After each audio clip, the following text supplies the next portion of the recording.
Taktik Raden Wijaya untuk mengusir pasukan Mongol sebagai berikut. Jangan lupa untuk di-subscribe dulu agar selalu menyimak sejarah Nusantara berikutnya. Terima kasih. Assalamualaikum warahmatullahi wabarakatuh. Kerajaan Kediri bisa dihancurkan oleh 3 gabungan pasukan, yaitu pasukan Mongol, pasukan Raden Wijaya, dan pasukan Arya Wiraraja dari Madura. Langkah selanjutnya yakni bagaimana caranya mengusir tentara Mongol dari Pulau Jawa. Sekali lagi, Raden Wijaya dan Arya Wiraraja menggunakan strategi licik dan cerdik. Kemenangan peperangan melawan Kediri ini konon membuat pasukan Tartar Mongol begitu senang. Selayaknya kemenangan perang, maka diadakanlah pesta yang melibatkan seluruh pasukan Mongol, Raden Wijaya dan Arya Wiraraja. Tapi menariknya di sela-sela pesta itu, Raden Wijaya dan pasukannya pamit pulang. Alasannya mereka kembali ke desa Tarik untuk mempersiapkan diri menyerahkan dirinya ke tentara Mongol. Dikisahkan pada Sandiakala di Timur Jawa. Detik 42 di 1927 Masehi, kejayaan dan keruntuhan Kerajaan Hindu dari Mataram kuno II hingga Majapahit.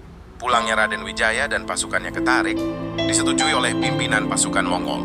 Bahkan pimpinan pasukan Mongol secara khusus mengutus sekitar ratusan pasukannya untuk mengawal kepulangan rombongan Majapahit ini. Pengawalan ini sebagai bentuk bagian dari skema penyerahan diri yang disepakati antara Raden Wijaya dengan pasukan dari Kekaisaran Mongol dari Cina. Sejarah Cina kemudian mencatat bahwa sebulan kemudian setelah penaklukan itu, Raden Wijaya yang kembali ke Tarik membunuh 200 orang prajurit Mongol yang mengawalnya ke Majapahit. Penumpasan pertama rombongan Mongol itu dilakukan oleh Sora dan Ranggalawe, 2 panglima perang Majapahit yang merupakan paman dan keponakan tersebut. Setelah rombongan yang jadi penghalang itu telah habis, Raden Wijaya dan para panglimanya menyusun rencana lanjutan, yaitu untuk menyerang balik pasukan Mongol yang sedang dilanda mabuk kemenangan. Dengan membawa pasukan yang lebih besar, Raden Wijaya menggerakkan pasukannya menuju markas utama pasukan Mongol dan melancarkan serangan. Tiba-tiba, pasukan Mongol yang masih larut dalam pesta pora usai menang perang, tak menyangka bakal menerima serangan balasan dari pasukan yang turut serta berperang melawan Kediri di Daha. Alhasil serangan gabungan Majapahit dan pasukan Madura dari Arya Wiraraja ini mampu membunuh banyak prajurit Mongol di markas utama. Sisanya berusaha untuk lari ke kapal mereka, tapi mereka terus dikejar oleh pasukan gabungan Jawa Madura.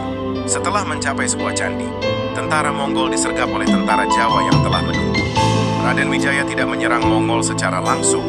Sebaliknya diispingkurakan semua buah teknik yang memungkinkan untuk mengacaukan dan mengurangi pasukan musuh sedikit demi sedikit. Selama pelarian itulah pasukan Mongol juga kehilangan semua rampasan perang yang ditangkap sebelum dari Kediri. Mereka terpaksa harus memikirkan nyawa masing-masing agar bisa selamat kembali ke kapal dan cabut dari tanah Jawa. Sumber Sejarah Nusantara.